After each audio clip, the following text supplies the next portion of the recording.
Wherever you go, whatever you do, throw a little at it. Omax, Vest and Briefs.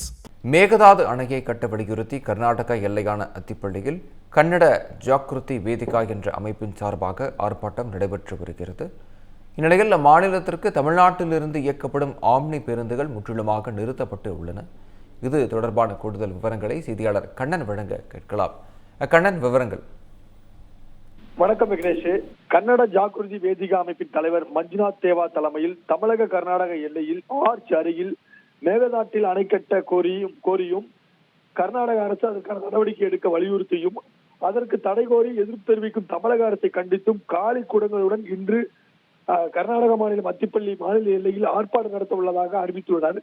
இந்த ஆர்ப்பாட்டத்தின் காரணமாக மாநில எல்லைப் பகுதியில் போக்குவரத்து பாதிப்பு, சாலை மறியல், வாகனங்கள் மேல் கல்வீச்சு போன்ற அசம்பாவிதம் ஏற்பட வாய்ப்புள்ளதாக உளவுத்துறை போலீசார் அறிக்கை அளித்துள்ளனர். அதன் அடிப்படையில் பொதுமக்கள் பேருந்துகள் மற்றும் சரக்கு வாகனங்கள் அந்த பகுதி வழியாக அசம்பாவிதம் தவிர்க்கும் வகையில் அந்த பகுதி வழியாக பொது மக்கள் பயன்படுத்தக்கூடிய அரசு பஸ்கள், ஆம்னி பஸ்கள், அது மட்டுமின்றி லாரிகளை இயக்க வேண்டாம் என நேற்று கிருஷ்ணகிரி மாவட்ட எஸ்பி அமுதா சுற்றறிக்கை மூலமும் கடிதங்கள் மூலமும் எச்சரிக்கை விடுத்தார். இந்த எச்சரிக்கையை தொடர்ந்து இன்று காலை 5 மணி முதல் தமிழகத்தில் இருந்து குறிப்பாக சேலம், திருச்சி, தருமபுரி, வேலூர் மார்க்கமாக கர்நாடகாவில் இயக்கப்படும் அனைத்து ஆம்னி பஸ்களும் நிறுத்தப்பட்டுள்ளன.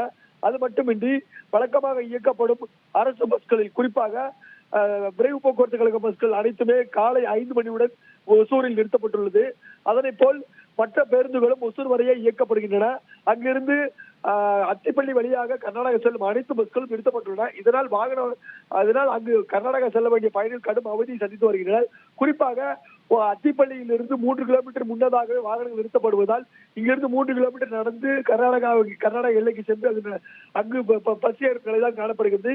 இதனை போல் தமிழகம் முழுவதிலும் இருந்து கர்நாடகாவில் இயக்கப்பட்ட அனைத்து ஆம்னி பஸ்களும் கடந்த காலங்களில் ஏற்பட்ட நிகழ்வுகளை காரணம் காட்டி ஆம்னி பஸ்கள் அனைத்தும் நிறுத்தப்பட்டு விட்டன.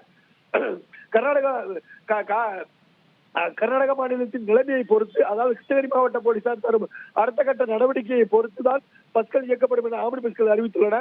இதனை போல் தமிழகத்தில் இருந்து குறிப்பாக சேலம் மற்றும் தருமபுரி, கிருஷ்ணகிரியிலிருந்து பெங்களூருக்கு இயக்கப்படும் அனைத்து பஸ்கள் பெங்களூருக்கு இயக்காமல் 25% பஸ்கள் மட்டும் ஒசூர் வரை இயக்கப்படுகிறது. விக்னேஷ், விவரங்களுக்கு நன்றி கண்ணன். தமிழ் ஜனம் சேனலை சப்ஸ்கிரைப் பண்ணாம பார்த்துட்டு இருந்தீங்கன்னா மறக்காம சப்ஸ்கிரைப் பண்ணிடுங்க.